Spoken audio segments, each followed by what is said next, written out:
me again. You can't fool me again. You hold me down for a very long time. Can't buy sugar, we can't buy lime. Can't buy scandal, we can't buy time. You can't fool me again. Can't fool me again. You can't fool me again.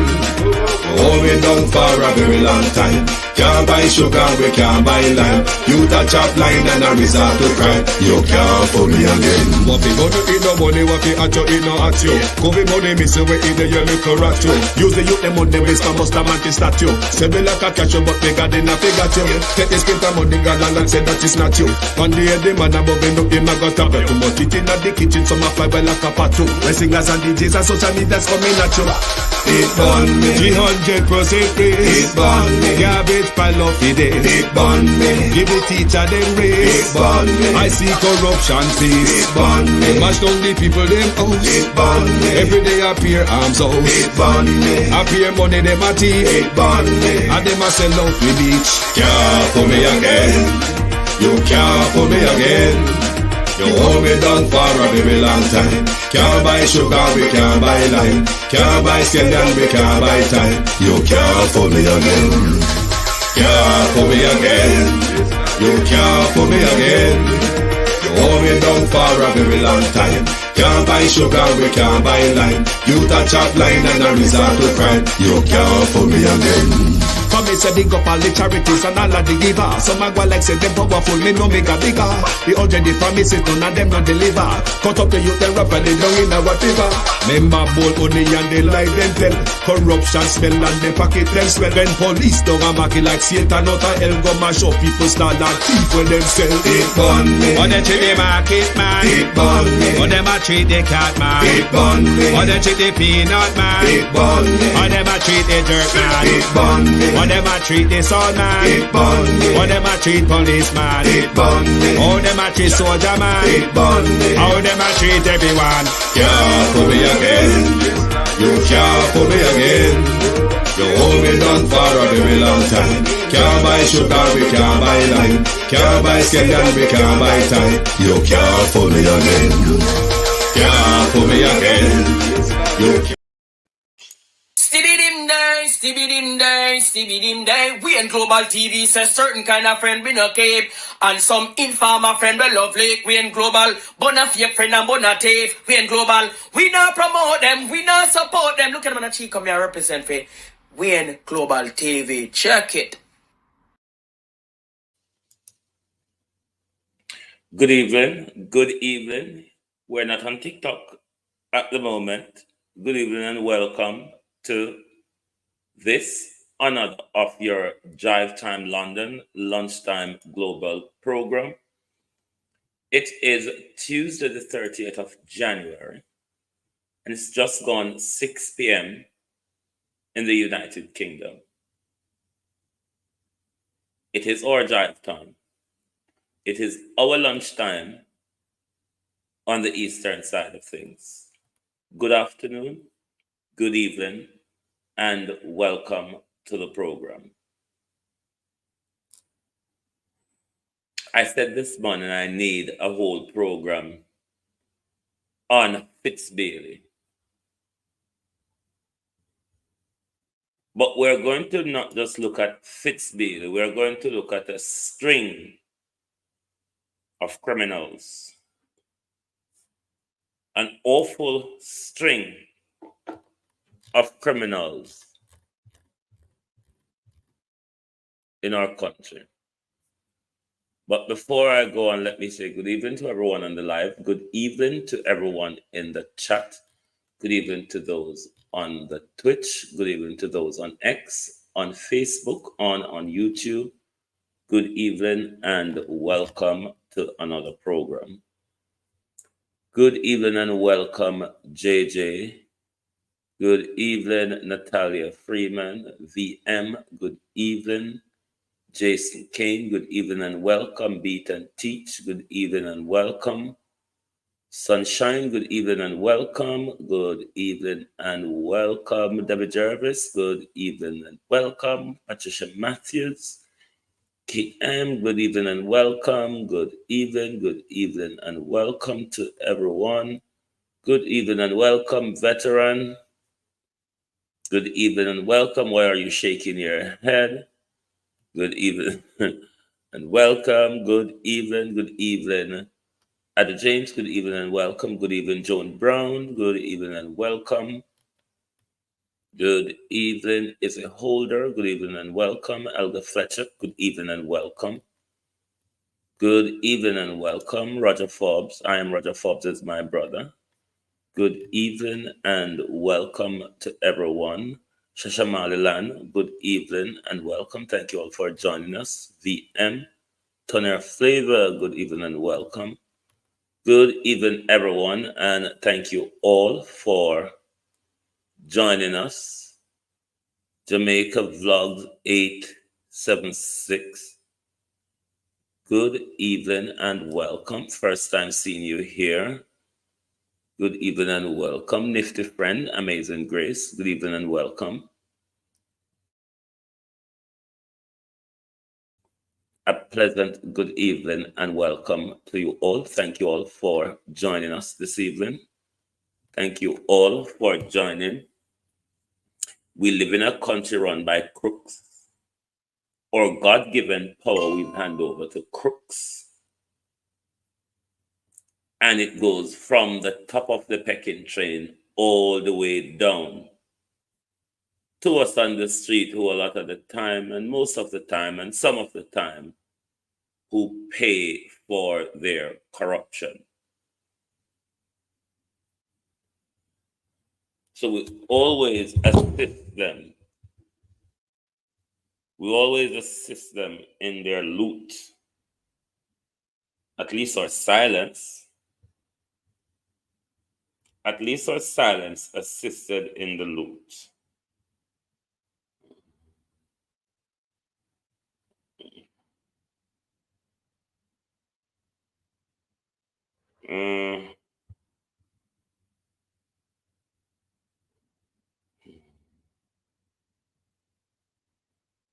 Sorry, people, just sorry. Some information just came to my phone. I'm just looking at it.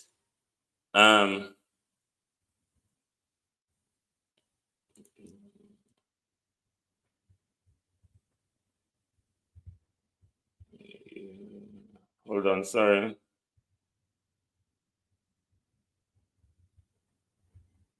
Later, thank you. Okay, thank you all, thank you all for being here. Thank you all for being here. We expect when our leaders, those in possession of power, those in possession of authority, when they tell us things, it is a societal norm that we take these information as facts. They are evidence. They are people with integrity. They are trustworthy people. We chose them to lead us. And therefore, the societal norm is whatever conundrum they approach us with, it is to be taken as truth, as gospel, as facts, because they're people with integrity, with authority, in position of power. Isn't it so? Isn't that what they told us? And isn't the way they expect us to behave? Isn't that what they told us? And isn't it how they expect us to behave? Overcomer, if you're over on Facebook, I haven't seen anything from you yet. Good evening and welcome. You're always on Facebook. Good evening and welcome. Like and share the live, please. Like and share the live and let all of us have an opinion on law enforcement in our country. Carla Williams, good evening and welcome. Whether law enforcement serves its purpose in our country, or we need an overhaul of law enforcement. Are you happy with the law enforcement in Jamaica? Are you happy with the leadership of our law enforcement brouhahaism? Let's take a snap look at the very top of the food chain. The very top of the food chain. And we're going to lump security. We're going to lump security in the way our government use it. So the Prime Minister here is our Prime Minister and Minister of Defense. Next to the Prime Minister is the Deputy Prime Minister, the Minister of National Security, with overall responsibility for the police. Lillis Lockerbie, good afternoon and welcome. He's also the General Secretary for the Jamaica Labour Party. So he's the Deputy Prime Minister, the Minister of National Security, and the General Secretary for the People's National Party. The same minister who said we commit crime because we are mad. Then you have below them the Commissioner of Police, below those two thieves that we just explained. Parkin, good evening and welcome. Good evening and welcome. You have the Commissioner of Police with experience in defense, but not in policing. Neither administratively or practically on the ground. He doesn't have that experience. But he's the Commissioner of Police for our country. You have a fleet of commissioners that sit below. You have a fleet of commissioners that sit below Anthony Anderson. We're going to deal with just one of the deputies or assistant commissioner that sits below Anthony Anderson, and that is Fitzbailey, the deputy commissioner with responsibility for crime and security. Woodson Dawkins, good evening and welcome. Of the bundle of dolls, of the bundle of bill machete sits below the commissioner. We will only deal with one of the lot this evening, and that's Reverend Fitzbailey, who has the portfolio for crime and security.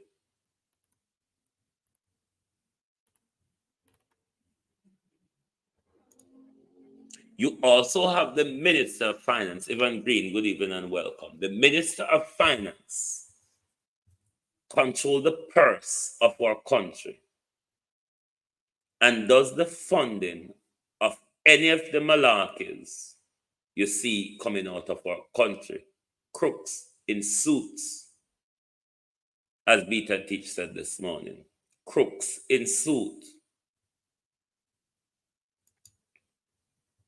You also have within the power structure of the loot,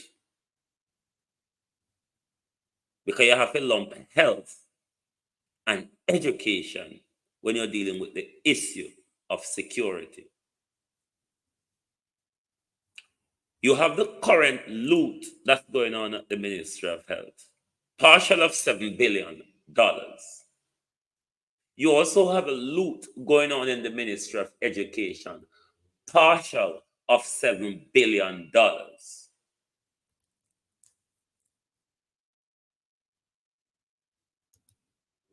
Then in the upcoming general election, in the upcoming local government election, this is the minister with the responsibility for local government.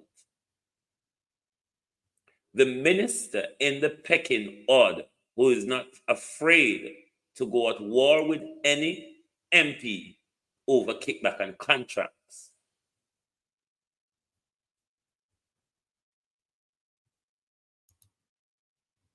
Then you have those who should be opposing all of those who I just point out to you. The leader of the People's National Party and he's struggling for a seat, General Secretary. They must whip and clap back on all the nonsense that we would see coming from the ruling class and those in the operational sector who they chose to carry out certain portfolio. Why am I after Fitzbailey?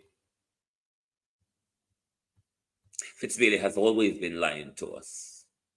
It's not that we dream up that Fitzbailey lied. It's not a dream that Fitzbailey lied. It's a regular behavior from Fitzbailey, a pastor, a man of God, a man who, when he gets on the pulpit, every word comes out of his mouth is expected by societal norm to be believed because it is said by the pastor, the trustworthy pastor, the pastor who claimed to have integrity. But he's all. It is my understanding that the postmortem for the late Reverend Arville Moore was done today, and the cause of death was determined to be strangulation. It's not really surprising because we had that suspicion. So far, we have no evidence or any suspicion based on our investigation that a third party was traveling with him. But the investigation is open, and we're appealing to the public. If they have any information, to call our NIB tip line at 811, Crime Stop at 311, or Police Emergency 811. But we continue to do lines of inquiries. We have been able to, based on we have seen sight of the Reverend at different points of the journey.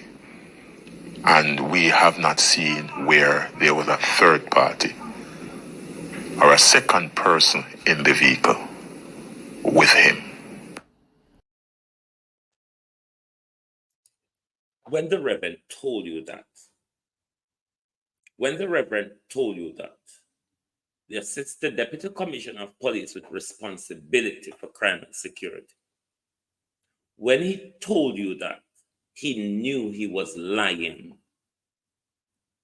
When Fitzbailey was asking for the public to provide more information, to provide the police with anything they knew, Fitzbailey had more, and he was lying. Fitzbailey knew he was lying to you. The man of God, whatever day of the week he said that, he was in church the Sunday before or the Sunday after, or both. Run one list. Good morning. Good afternoon, rather, and welcome. When Fitzbailey sat down, stared in the camera, Sharon Powell, good evening and welcome. When Fitzbailey sat down, stared in the camera, and told you all of that, the expected norm was for us to believe that it is logical.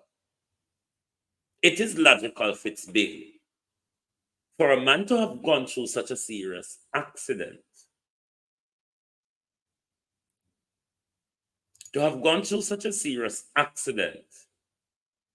and to have turned around, after such a serious accident. Jamaican caller, good evening. I didn't even see when you jump in. Good evening. To have such a serious accident and then to turn around, scramble out of your car, find something to whisk around your neck, and strangle yourself. But Fitzbailey, you suspected, not knew. You suspected it was suicide even before the post-mortem result. I wonder why. Where you'd have got that information, Fitzbailey, and that suspicion from? G-H-I-E, I don't know how to pronounce your name. Sorry, I'm very sorry. Good evening and welcome. Is it G? Good evening and welcome. And no, that's not, I don't know how to pronounce it. I'm sorry. I'm terribly sorry. Corel Shernet, good evening and welcome. When Fitzbailey told us that lie, he knew he was lying to you. But as a man of integrity, as a man of God, a man of the cloth, with the integrity he posed, Fitzbailey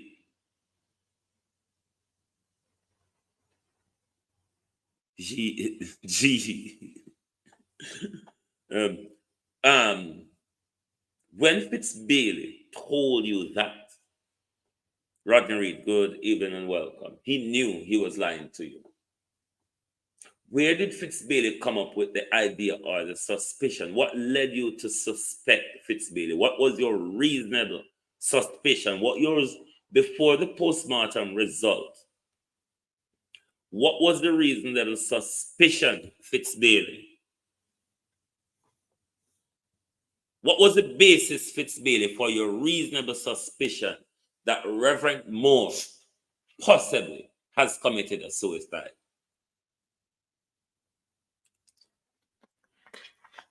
But with the information that came from people, Fitzbailey, who are knowledgeable to the crime scene, there is no way on God's earth, no matter whatever speed Reverend Moore's car was going at, it could have gone over the precipice, but where it has landed up, the amount of banking and trees and debris, Fitzbailey, that would have stopped that car before it got to where the JDF helicopter, Fitzbailey, dropped it. This is why people at the accident scene are of the view, Fitzbailey, that the Jamaica Defense Force or a private helicopter would have to be involved in the assassination of Reverend Moore. Because Reverend Moore's car couldn't have gotten to where it was if it was a natural occurrence from Reverend Moore driving over a precipice. But would Reverend Moore even survive that rumble tumble that Fitzbailey would have us believe? Would Reverend Moore have survived that rumble tumble that Fitzbailey have us believe? But Fitzbailey would have you believe that Reverend Moore committed suicide. There was no third party based on the intelligence they had. There was no third party in the car with him. There's no suspected foul play. When Fitzbailey told us all of that in public, Fitzbailey has a postmortem report that Bishop Alvin Bailey also has, that 2 doctors, the government pathologists and the private pathologists, concurred on the cause of death. None dispute the other. None dispute any of the information in the finding of the pathology report. When Fitzbailey told you that, Fitzbailey had the same information that Bishop Arville Bailey has.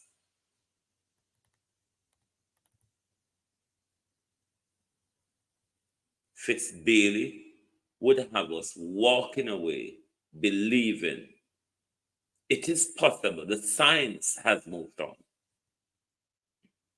Science and technology has moved on.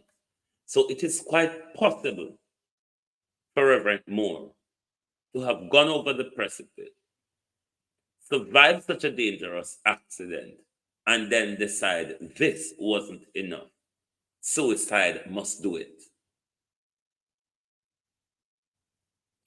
Who with integrity would sit down and tell anybody that? He knew we didn't believe them from the very start. Probably 90% of us didn't believe Fitzbailey's argument from the very start because it wasn't plausible that one could have gone through such a terrible accident and then to turn around and hang themselves. But we heard from the postmortem result that even the broken disc in his lower back happened after death.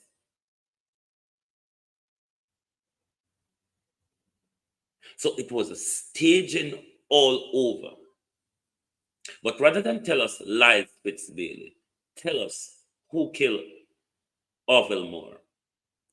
Investigate Arville Moore's assassination. Reopen Arville Moore's case. You say it's still left open. You mean a man was murdered?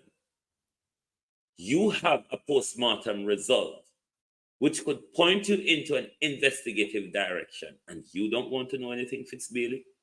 Or is it that you know, but it's the usual practice of Reverend Fitzbailey to cover up crime, whether it be the government, member of the government, or those connected to government or oppositions?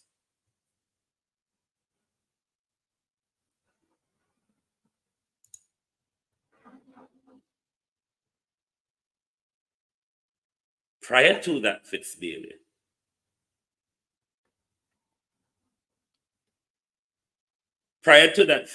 there was the Patrick Bailey. There was a murder in Patrick Bailey's house. The then attorney of Andrew Holness. There was a murder in attorney Patrick Bailey's house. The then attorney of our current Prime Minister, Andrew Michael Holness. The victim was stabbed over 20 times. The murder victim in Patrick Bailey's house was stabbed over 20 times.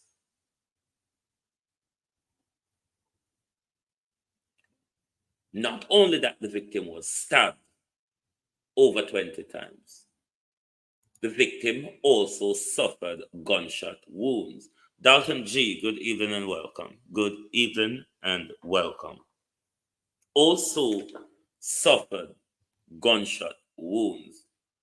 Just want to make sure anybody hasn't jumped on that I'm missing. The victim also suffered gunshot wounds.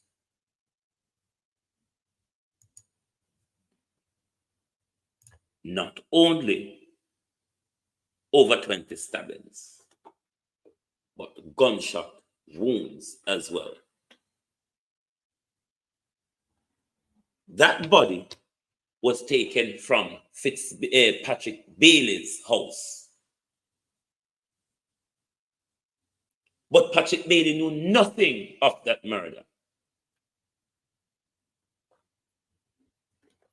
We're talking about Fitz-Bailey botched investigations and Fitz-Bailey blatant cover-ups.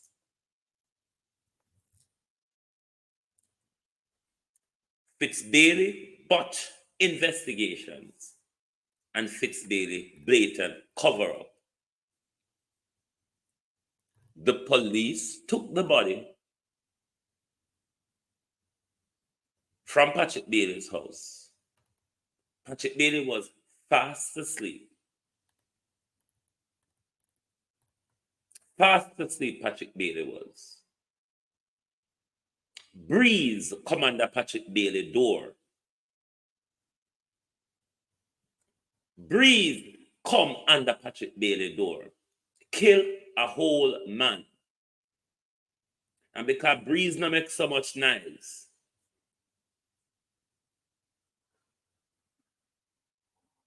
the breeze just killed the man violently,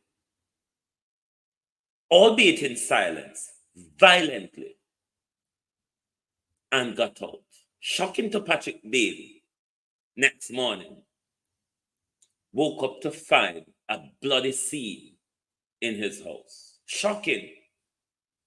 Running around checking all his house to see his house ransacked. Door kicked off unhinged. No breaking and entry, said Fitz-Bailey.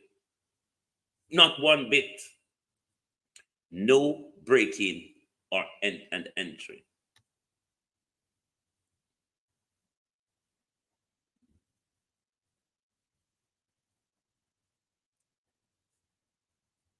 If the turn up to the part where they moved the body from the house, Fitz-Bailey was probably still in his pajamas, fast asleep. I may add the pajamas to it. But run around, look for all sorts of possible breaches to windows and door. Because to come and tell us there's no breaking and entry, you have to run around Patrick Bailey, $650 million mansion. Same amount where the Prime Minister can take and give it to his Chinese counterpart without seeing a dime of a dirt from 650 million. That's the style house. That's the complex that Patrick Bailey lives on. But mind you, all of them are connected. The 650 million estate that Patrick Bailey lives on. What Fitz-Bailey wants to have us believe that the size of Patrick Bailey house, how far you saw the fan that's up, and you probably have to go get quad bike to drive from one end of Patrick Bailey house to the other. So under no circumstances, Patrick Bailey could have heard what took place in his house the night. Not even woe, murder, or bow. Not even that. Nothing. John, welcome. Welcome, thank you for joining. Not even woe, murder, or pow. None of that. What was Fitz-Bailey smoking or drinking while he slept so sound that night, while all that chaos was taking place? In Patrick Bailey's house, Patrick Bailey was fast asleep. While chaos and hell was breaking loose in Patrick Bailey's house, Patrick Bailey was fast asleep. Never until the morning when Patrick Bailey woke up and stumbled onto the dead body, Patrick Bailey realized that such a chaos has unfolded in his very own house that night. That was what Fitzbailey wanted us to believe, and that's what Fitzbailey told us, and that's what Fitzbailey expects us to go with. Where it says 15, Patrick Bailey upon the 15th floor, and the shooting take place in the basement. Possibly. It is highly possible. And it's highly possible that the whole of Patrick Bailey house is also soundproof. Because if Patrick Bailey house is soundproof, hell could break loose all around his house, all even at his doorway. But because Patrick Bailey house is so soundproof, he wouldn't hear anything. Not a word Patrick Bailey heard. All Patrick Bailey saw the morning was a body, blood, and gore. Okay? They always talk about due process. But hold on there. I don't know what to say due process and apply it to Uptown. The Patrick Bailey situation, under no circumstances, that could have happened in a garrison constituency or in rural Jamaica. And police just come take out a stab up, shut up body out of your house and don't turn the ghetto upside down and don't drag every man, woman, and child go full of police station like really people? Seriously? Is this what they want us to believe? That what was applied to Patrick Bailey would have been the same scenario if Jermaine Jr.'s body, if somebody from the ghetto, if a household from the ghetto called and said, we wake up to find a man in our house, stab up and shut up. Do you think Fitzbailey would have just gone, remove the body, and once there's no break-in and entry, Fitzbailey, that would be it? How much people from the ghetto you think would have been arrested that morning? How much people house you think would have been ransacked that morning? How much families in that ghetto you think would have been terrorized to find out who did that killing? Not like that Uptown. When it is Uptown on the echelons of Jamaica, due process. That's what Patricia Sutherland, Patricia Duncan would want to have you believe. Due process.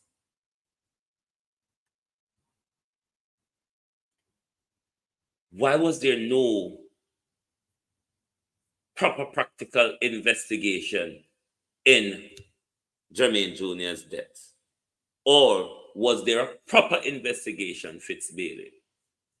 But the white sheet of Uptown, the white sheet of white-collar crime, Fitzbailey, was drawn. Did Patrick Bailey have a licensed gun, and did you do the same checks on Patrick Bailey licensed gun that you've done on Julian Silvera's gun?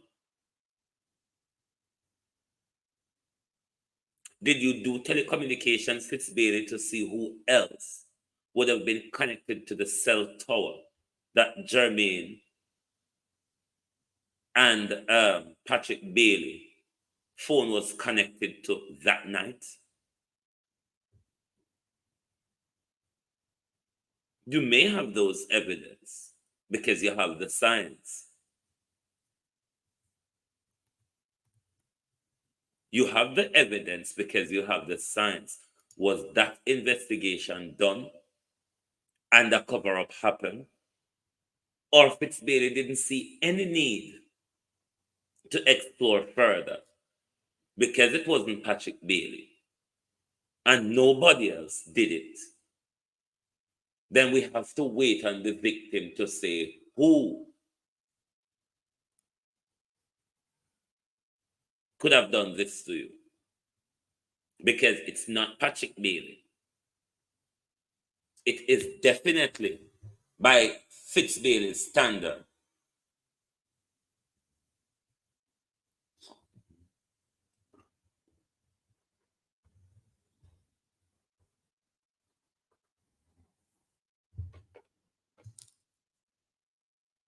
Fitz Bailey wants us to believe that this is truthful and factual, that no one entered that residence that night.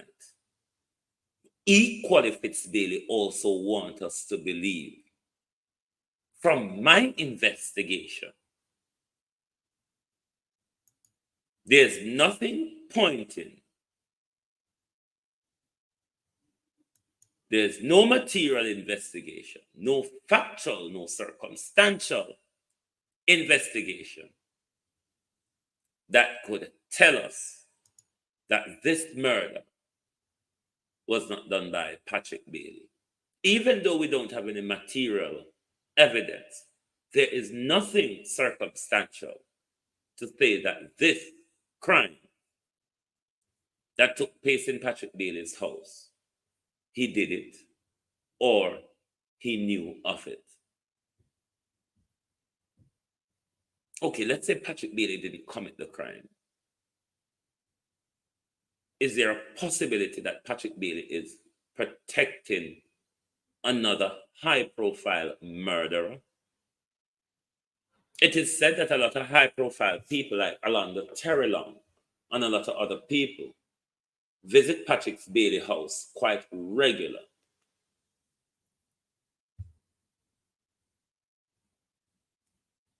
Alonda Terrelong and a lot of other young men visit Patrick Bailey's house quite regular. Is it a case where Patrick Bailey may be covering for another young man?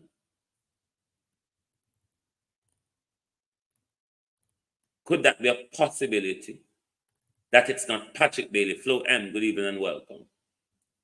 Is there a possibility that Fitz Bailey is not responsible for the death of Jermaine Jr., but Fitz Bailey is covering for another young man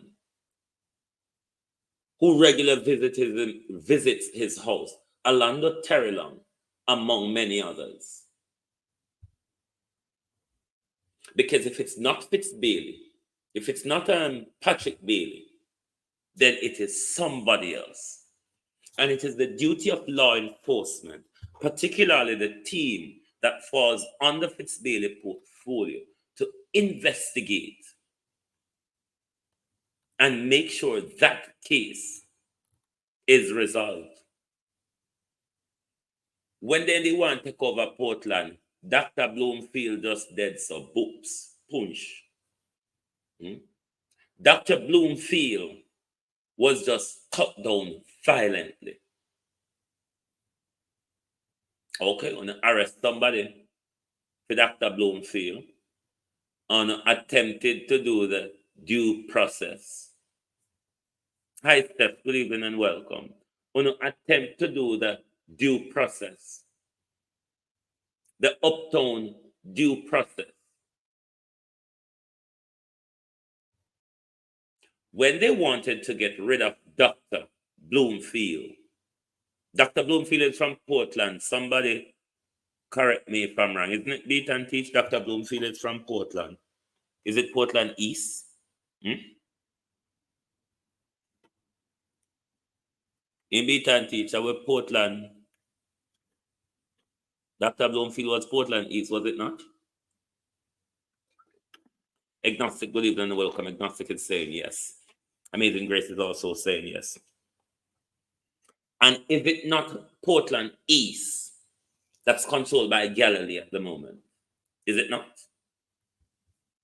Is it not the same Portland East constituency that was bought for the Galilee wife?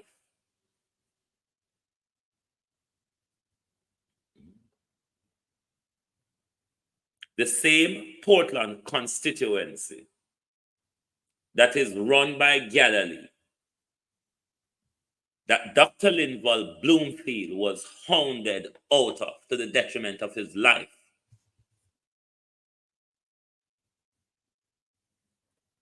That seat is now run. That seat has given the family control over an entire parish of our country, a very lush parish at that. I want to see how the Blue Lagoon is under threat from colonialism. Anne of Galilee and her husband from whence he came. You see the re-emergence of neocolonization.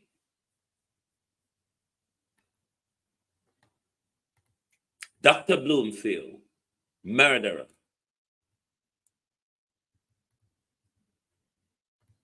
Dr. Bloomfield, murderer, walked out of court, vanished in a thin air because the uptown due process, the uptown colorism, pretty skin, pretty hair, as Jamaicans would have you believe, does not apply to Dr. Bloomfield. So the murderer of Dr. Bloomfield could just walk away from court in the presence of police and just vanish into thin air and has never been seen. Daryl Vaz or Annie Vaz, I don't say Dr. Mande Killer anywhere around.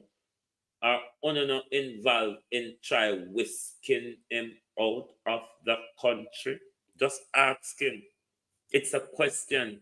Me just ask Daryl Vaz and Anne of Galilee. Anywhere around have you seen the killer of Dr. Bloomfield? No friend of foreign has ever seen the killer of Dr. Bloomfield anywhere around. That was one of Patrick Bailey's botch work. Give him chance to go. We cannot pursue this through the court. Those in position of authority and influence have too much money. They hold too much on us. Let us play the game. Turn a blind eye. That's the only way a murderer, an alleged murderer, could have walked out of a public court in our capital city unchallenged on a murder charge and has not been seen since. Not only has he not been seen since, Fitzbailey seemed to have no interest of wanting to know where he is or how he got out of the court, or was there any foul play on the part of law enforcement that allow an alleged murderer to escape from court and has not turned up or been seen since. That's St. Fitzdaily. 2022, I saw it go, yes. We saw the attempt of a cover-up of the murder of Donnelly Donaldson by the same Fitzbailey. The same Fitzbailey and his rank and file who were ignoring Miss Sophia. The same Fitzbailey and his rank and file that didn't take Miss Sophia serious. The same Fitzbailey and his rank and file. The same Fitzbailey that was having conversation with Noel Maitland while he was investigating Noel for the possible disappearance the now we know disappearance, and he's been charged for the disposal of a corpse. And the evidence coming out of his house, bloodstain and other, he's been charged for the murder. But prior to that, Fitzbailey said he had no suspect. Fitzbailey was conversing with Maitland. It's Maitland words. It's Maitland words based on the recording that was aired between Noel, Maitland, and the truck driver. I'm going to see the DPS or DCP or whatever I'm called later. And I will find out from him where they've taken your truck to. That was the truck under investigation for the removal of the body in the coach that was removed from Noel Maitland's house. At that time, the Integrity Fitzbailey, the Reverend Fitzbailey, told us there was no suspect in the murder, in the disappearance of Donnelly Donaldson. It wasn't until that recording was aired, then it took a different turn to where we see today the criminal is awaiting trial, albeit there's a slow drugging, get me fed up process going through the legal system, because we don't know if Fitzbailey has given over a botched investigation to Paula Llewellyn, nor do we know if Paula Llewellyn have placed Maitland on the right charges. Given that Miss Llewellyn can be confused by Section 5 and Section 45 of an act, one have to ask the question, could it be a case where we might end up hearing that we can't pursue with the trial because X or Y criteria isn't fulfilled for us to have a meaningful conviction? So let's keep our eye on the dilly-dally that's going on with regards to the Donnelly Donaldson case.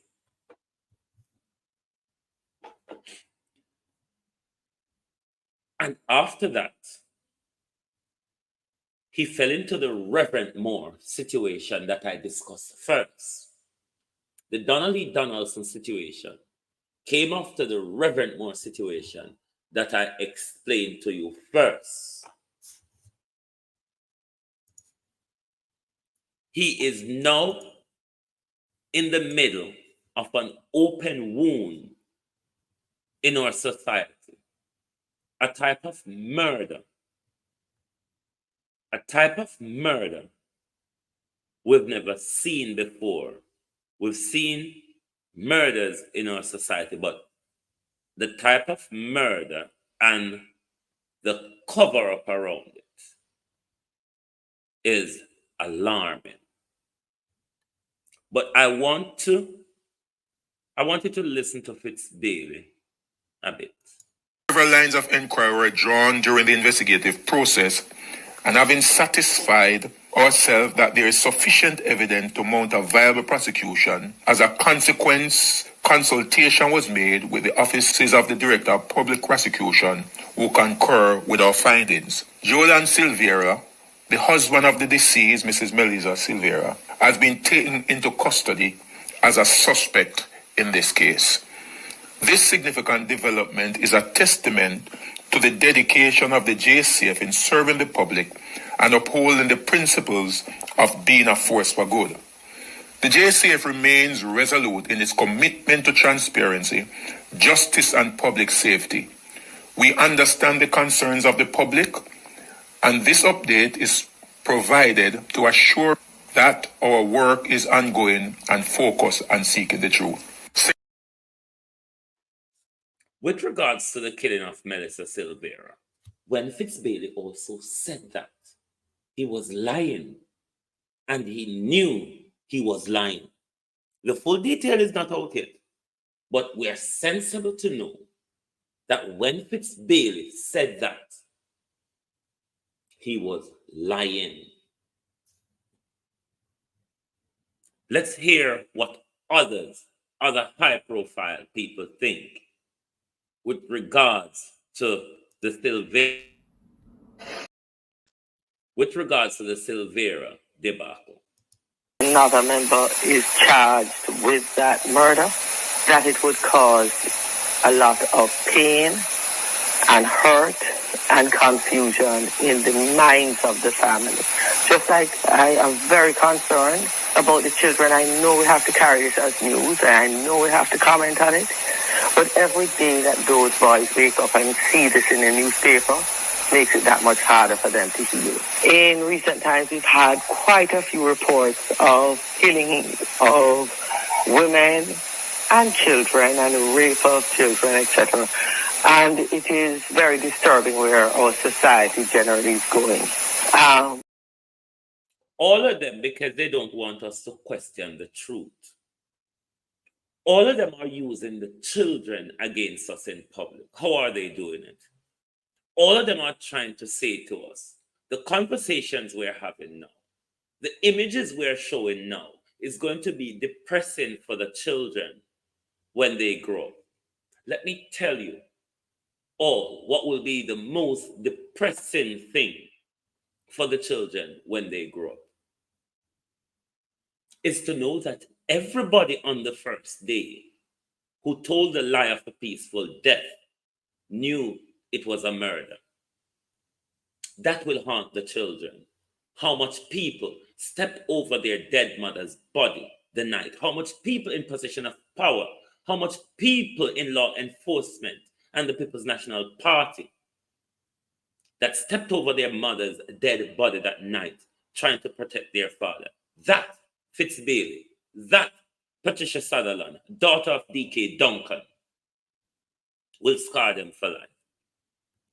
Let me also show you something that will scar these children for life. Time and space, hallelujah,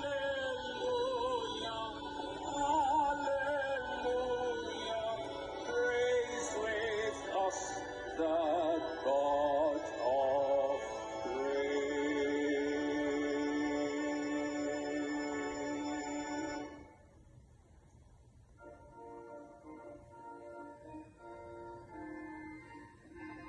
Alle, alle, alle, alleluia. Alle, alle, alle, alleluia.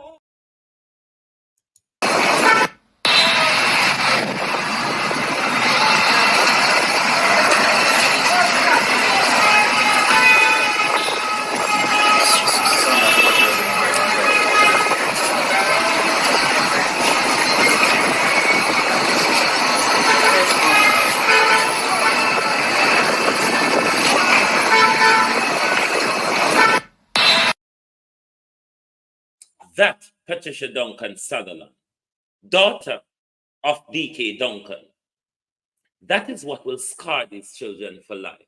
When they grow up to learn that Fitzbailey and Paula Llewellyn have enough evidence that could arrest their father, so their father couldn't go to the mother's funeral, that will paint a pain for them for the rest of their life, to see their father pretending to cry at their mother's funeral after murdering her, to see their father playing up to the camera at their mother's funeral after murdering her. That Patricia Duncan Sutherland, daughter of D.K. Duncan, the D.K. Duncan who may have murdered a lot of us in the 80s in his standoff with Bruce Golding over political ideologies, whether it's versus capitalism or communism. That Patricia Duncan Sutherland is the scar all of you have created for these children. It is my understanding that the postmortem for the late Reverend. Sorry. This is what I really want to speak to this evening. Upon their arrival to the crime scene, they noted efforts underway to renovate the space. They say that struck them as unusual at the time. Silvera was arrested a week ago after first ignoring requests to turn himself. Right. More and more, this Melissa situation, more and more it rambles on. There is more coming out, showing us the leather of cover, how wide they spread this sheet to cover up. We first learned she died peacefully in her sleep. But on that night, when Officer, I think Sergeant Doney of Constant Spring visited, we later learned something draw his attention to take a picture. That picture had blood stain in it that has become pivotal to the investigation. We're also further learning that when police got there initially, that was Officer Doney, the Sergeant Doney. When got there initially, Paula, Shelley, good evening and welcome. Good evening, good evening. Let me see if anyone else has joined who I've missed. Good evening and welcome. When Officer Doney arrived, what this new clip is saying, when Officer Doney arrived, okay, when we learn of the postmortem result, and then it became knowledge that Melissa Silvera was murdered, the story changed from beside her, being by her side when she died, to I was not at home. I was by her side, and then all of a sudden, I was not at home. We are learning now that on the police arrival, decoration was already underway. We learned after the 16th of December, we learned of the renovation, the significant renovation done to the matrimonial bedroom. We are now learning in the last few days that when they got to the scene that night, renovation was already on the way in the house. It leads to ask a question. What day did Melissa die? What date? Did Melissa actually die on the 10th?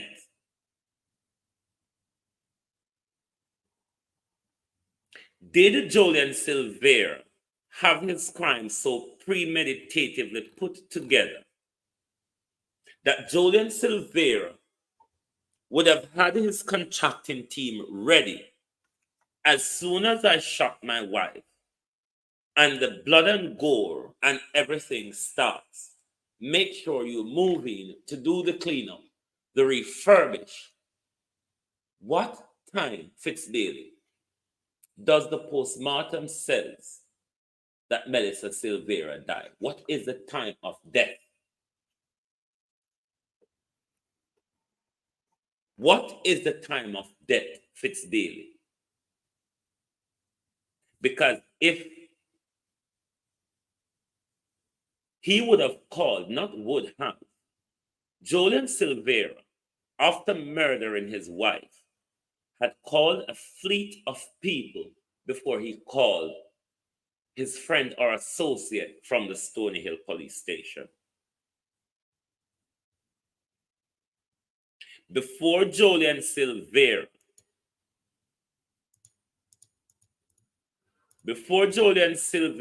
called, he would have called a fleet of people. Before he called Stony Hill Police Station or the sergeant at Stony Hill Police Station, he would have called a fleet of people in the assistance of the cover-up. Rena, good evening and welcome. He would have called a fleet of people to assist him in the cover-up. Because we are told that officials in the People's National Party visited the bloody scene, one of which is highly possibly the wife of Peter Bunting. We knew from the police that they've questioned the son of Dr. Peter Phillips.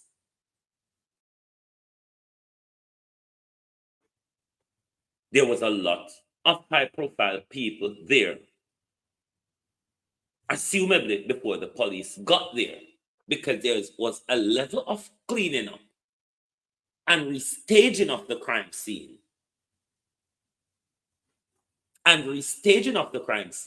Before the police got there. Albeit, when the police got there, we first knew something led him to take a photograph, which becomes an important part of the investigation. Not only that, we are learning that there was construction going on at the house, which the police found a bit weird. The police found a bit weird, but never see it necessary to probe further on that night or following days. Do you think this would have been the same application of policing in the ghetto? Do you think this would be the same type of policing in the ghetto, where so much suspicion were raised? Bloodstained photograph. People around there saying that the dead of night a reconstruct crime scene. This is how lackadaisic our investigators would be at best. But in my opinion, this is how deeply corrupt our law enforcement. What was the sergeant alone doing at the Silvera's residence? Fitzbailey wants us to have us believe that there's no police corruption in the investigation of the death of Melissa Silvera. Why did Sergeant Downey miss so much on that night, which was glaring? He took a picture of some of it. Why was there no further probing? This never look good, man. Blood there, so. And then a reconstruct room there, so. No, man, something not right here. So, you know, so we should have go back at the house to look at something or ask the husband a little more question. I get a police doctor to come do an emergency assessment of the body. No form of Delroy Henry, good evening and welcome. No form of investigative skills deployed. But from my part, that wasn't lack of skills and technique involved. All of that was there. It was glaring. He took a picture. He took a picture from the crime scene, because the entire house becomes a crime scene. He took a picture from the crime scene, which has become a major part of the investigation. But what Fitzbailey and the JCF has allowed is for a clean evidence sweep of the matrimonial bedroom, which the blood and gore and bullets, pencil and fragment would have flown and bouncing. They gave him all that time, 5 to 6 weeks. That was happening from the very night. How long did the sergeant, how long before the sergeant produced the picture to his colleagues? At what point did it raise suspicion to all the other colleagues at Stony Hill to say, you know, we should probe further because there's something not right here? What led you to take the photograph? Why did you not probe further? Why was there blood stain in the house? Why did you not probe further? Why there was construction going on in the dead of night? Who does that? Where in the ghetto would you accept that type of behavior? Where in the ghetto you would go in a situation like that and you don't walk around and look in every room?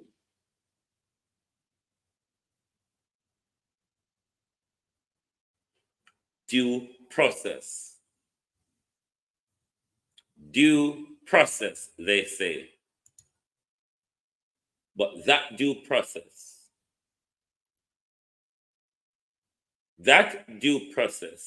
has a limitation when it comes to money, class, color, and influence.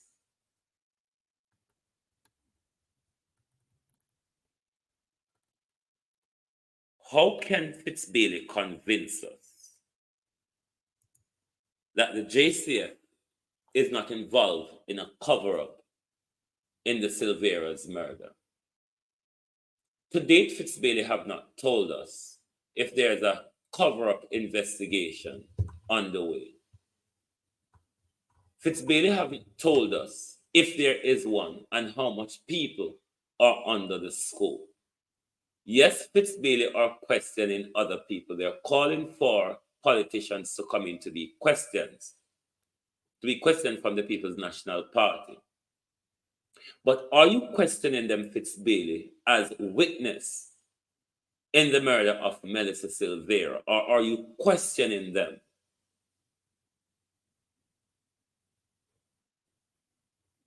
as people who are involved in the cover-up of the killing of Melissa Silvera? Will Mark Golden, if elected to our parliament come next year, September 2025, will Mark Golden continue with this commissioner of police and the fleet of deputy below him? Or will Mark Golden put someone in place that will make the necessary operational changes so we can see meaningful crime fighting in our country that can help to bring down the crime rate? Fitzbailey have no integrity.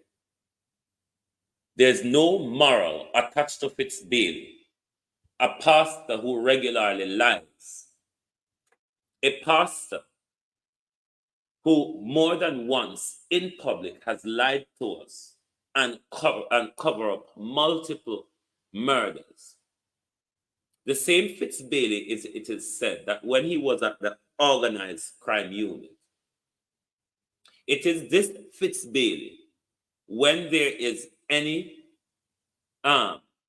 investigation and there is seizure of drugs and money, it is said in JCF circle that this Fitzbailey has always asked for his cut of the share rather than taking the loot through prosecution or destroying it. It is the same Fitzbailey that is asking for his share of the loot.